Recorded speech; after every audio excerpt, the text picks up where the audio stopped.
guy at a table at a trade show booth selling a 3Shape scanner. I bought one. They didn't know how to sell it to me because they didn't have any distribution network set up in the US yet, so it took a couple months to get it.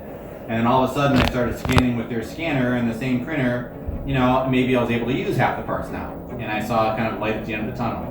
Eventually that printer turned into a resin printer that printing plastic, and we found that there was an application for using computed tomography and CT scans to create surgical guides to place implants into bone.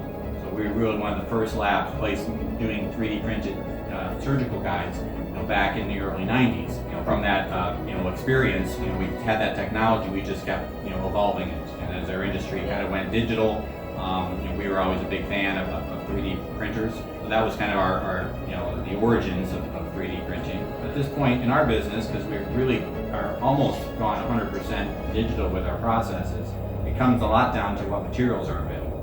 We 3D print metal, we 3D print all of our dentures, we 3D print splints, we 3D print surgical guides, we 3D print temporary prosthetics and try-in prosthetics that go in the mouth as opposed to using wax and teeth. So, but the future is definitely very bright for 3D printing.